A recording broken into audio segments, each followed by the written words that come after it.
Rhetoric is not good at nuance, but yet Oh. it's one of the best tools we have to achieve understanding. So, how do you Yeah. reconcile that tension? Food is one of the best medicines that we have. We still love to go to McDonald's. We go where the emotion is, where the drama is, where we can get passionate. Because if we can sit around saying, well, people who vote this way or people who vote that way were, just stupid or misled or ignorant or are unethical, that lets us off the hook of trying to understand each other. Just like if I say, well, I had to go to McDonald's because I didn't have any food in the fridge and, I don't have time to go to the grocery store and it's too expensive to buy fruit. It can let us off the hook of, and so I made a choice that was easier.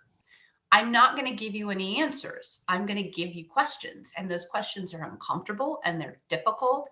If I brought in a really controversial topic, I mean, seriously controversial, could you have a respectful dialogue with the people in the room? And some of them admitted they just couldn't do it, that they felt those topics were just too difficult to do. And that's where I get so sad Yeah. because that's where the learning is. Even if you don't change your mind, which is perfectly acceptable, you are at least understanding the other point of view, which is what debaters do. Our job is to be able to argue both sides, which gives us more, at least, respect and understanding for where people are coming from.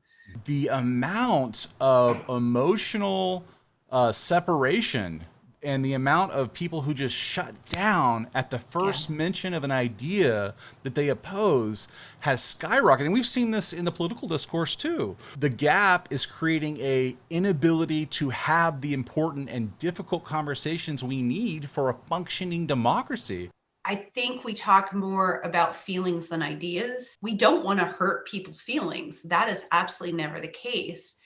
But when everything hurts people's feelings, it becomes very, very difficult to engage in conversation. And we have a really hard time getting out of the mindset that we're supposed to be winning an argument. And you have to get out of that mindset to have really great discussion. And you have to be willing to read and listen and learn. And that's the challenge, is getting people to go back and say, I am legitimately upset about X, Y, and Z because I've read X, Y, and Z and I've encountered X, Y, and Z. Language requires us to listen. Mhm.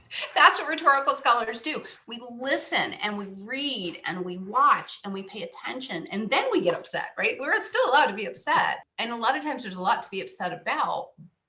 But until we've done that work and encourage students to do that work, take apart messages, think about it. Why is it upsetting? Go back to why. Why is it upsetting? What is the piece that's upsetting? Where is it leading? And there are legitimate things to be angry about, but know what they are and why.